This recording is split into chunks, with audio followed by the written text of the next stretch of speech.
여러분, 문재인 정부의 핵심 경제 정책이 세 가지입니다.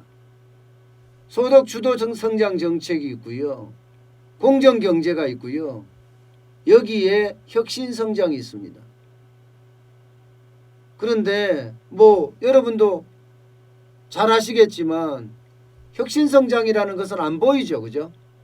혁신 성장은 기본적으로 이 소득 주도 성장하고 갈등 관계에 있어요.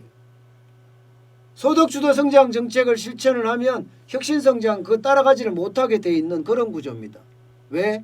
혁신 성장이라는 게 중소기업이든 대기업이든 기술도 개발하고 공정도 혁신하고 스마트 공장으로 만들어서 그야말로 기업을 확 바꾸겠다는 그런 이야기잖아요. 그런데 소득 주도의 성장 정책은요.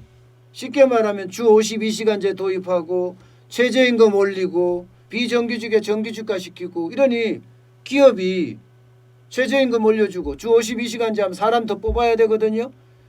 비정규직 정규직 전환하지 세금 올라가지 법인세 올라가지 장난 아니잖아요. 돈이 있어야지 혁신 성장을 하죠. 돈이 있어야지. 돈을 소득 주도 성장에 다 쓰고 나서 이쪽에 돈 쓸 게 없어요. 중소나 중견기업만 하더라도요. 사실 살림살이가 빠듯하거든요. 한 달 벌어 한 달 산다? 생계형 중소기업이라고 해도 과언이 아니에요. 그 정도로 돈을 쌓아놓고 가는 중소기업이 그렇게 많지는 않다는 이야기입니다. 문제는 혁신성장은 완전히 깨졌잖아요. 공정경제예요. 공정경제는 그야말로 기업 규제로 일관되고 있습니다. 기업 규제로. 엄청난 규제가 지금 기업들에게 뿌려지고 있죠. 하루가 다르게 뿌려지고 있으니까 얼마나 많은 주주대표 소송제부터 그렇고요. 다중대표 소송제도 그렇고요. 집단소송제도 그렇고요. 거기다가 최악은 중대재해처벌법입니다. 예를 들어서 산업 현장에서 사망사고가 나면 그거 누가 책임지느냐? 정부가 책임집니다. 사장이 책임집니다. 사장이. 그러면 대표이사, 중소기업의 대표이사 안 하려고 들겠죠. 실제로도 그렇습니다. 실제로도 요즘이요. 대표이사 웬만하면 안 하려고 한다. 왜냐하면 중대재해기업처벌법은요. 이게 형사처벌까지 합니다. 형사처벌까지. 감옥소에 집어넣는다는 이야기예요. 그러니 공정경제는 그야말로 규제 일변도로 가고 있는 거고요. 소득주도의 성장 정책은 핵심이 쉽게 말하면 그거예요. 근로자에게 월급을 많이 주면 근로자는 집에 가서 소비를 많이 할 거다. 소비를 많이 하게 되면 물가는 올라갈 거고 당연히 기업은 생산을 많이 할 거다. 그렇게 되면 선순환이 되지 않겠느냐 국가경제가. 이게 이제 소득주도 성장의 핵심이거든요. 그런데 그렇지가 못해요. 그렇지가 못해요. 게다가 이게 가계에 쉽게 말하면 근로소득을 많이 벌게 해주겠다는 거잖아요. 그런데 근로소득이 늘어나면 빈익빈 부익부 쉽게 말하면 빈곤 비율을 줄일 수 있다는 이야기 아니겠어요? 그런데 문제는요. 이 빈곤 비율이 계속 늘어나고 있습니다. 빈곤 비율이. 계속 늘어나고 있어요. 보시다시피 2016년 사회 빈곤층 이러면 217만 5천 명이었습니다. 217만. 그러니까 기초 수급자하고 차상위 계층을 말하는 겁니다. 217만 5천 명이었는데 이게 문재인 정부 들어서서 2017년은 좀 줄어들었어요. 이게 문재인 정부 들어서서는 아니죠. 그죠? 근데 문재인 정부 들어서자마자 이게 계속 늘어납니다. 2018년 229만, 2019년 243만, 지금은 272만 2천 명입니다. 272만 2천 명. 역대 최대입니다. 역대 최대. 작년 말에 비하면요. 28만 6,725명이 늘어서 11.7%가 증가한 수치입니다. 11.7%가. 물론 역대 최대라는 것은요. 이 통계가 집계되고 나서부터입니다. 그만큼 지금 상황이 어렵다 이런 얘기예요. 예. 실제 생계급여 1인 가구 기준으로 보면 월 소득이 53만 원 이하인 저소득층 말합니다. 예, 저소득층. 이게 기초생활수급자입니다.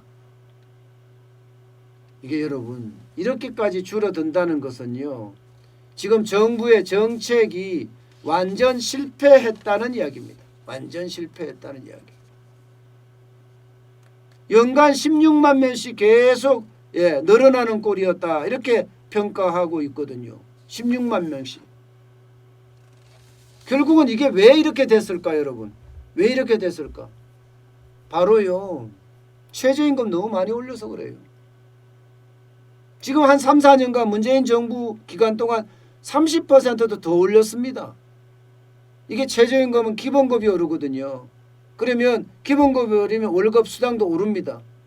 월급 수당 가구 소득도 오릅니다. 그렇게 되면 실질적으로는요 30%가 아니라 50% 늘어났다 이렇게까지 이야기할 정도로 그야말로 자영업자들이나 중소기업이나 이런 데는 직격탄을 맞았거든요.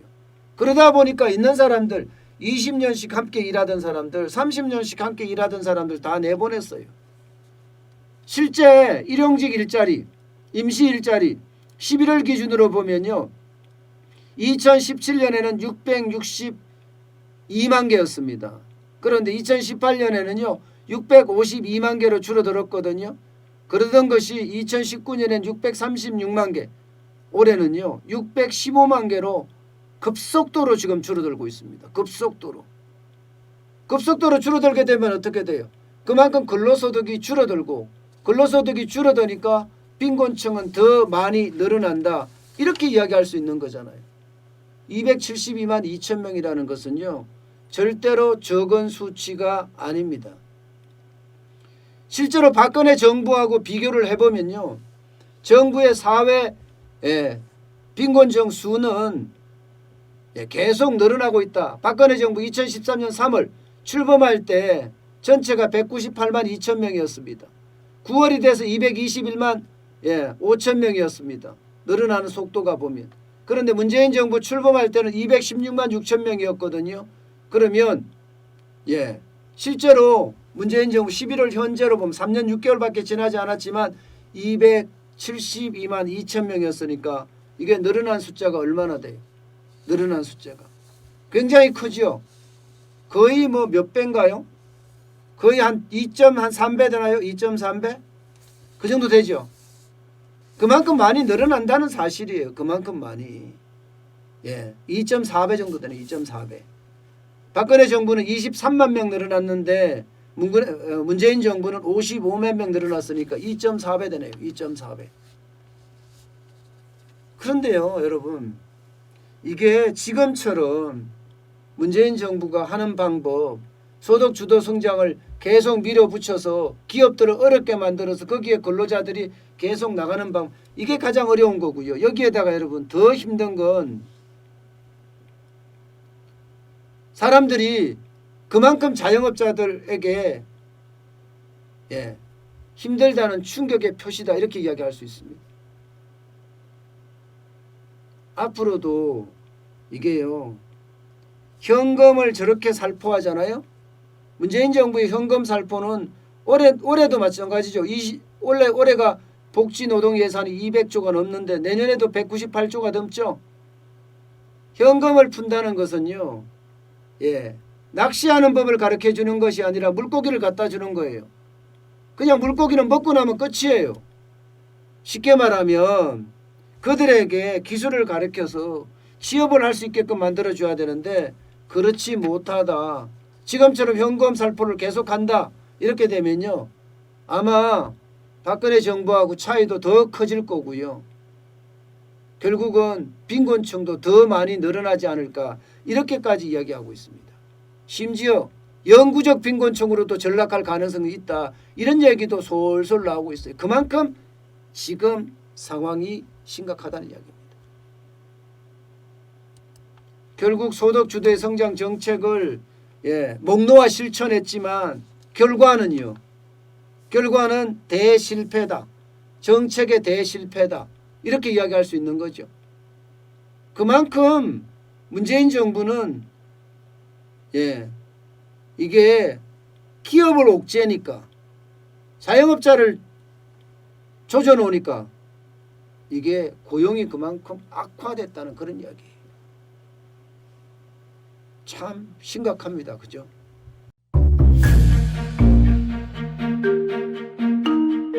세종대왕과 샤넬 넘버5, 벤츠 자동차의 최고급 기종인 마이바흐의 공통점을 아시나요? 바로 침향입니다. 침향이란 동남아시아에서 자생하는 침향나무가 상처를 입었을 때 스스로를 보호하기 위해서 분비시키는 침향나무의 진액입니다. 진침향은 태국산 침향과 러시아산 녹용, 그리고 국산 홍삼, 백봉령, 산수유, 당귀, 숙지향, 꿀로 이루어진 침향환으로 만성 피로나 또 스트레스, 기력이 저하된 직장인분들, 또 수험생들, 연세 드신 어르신분들이 드시면 좋은 환입니다. 진침향 여러분들께 자신있게 권해드립니다.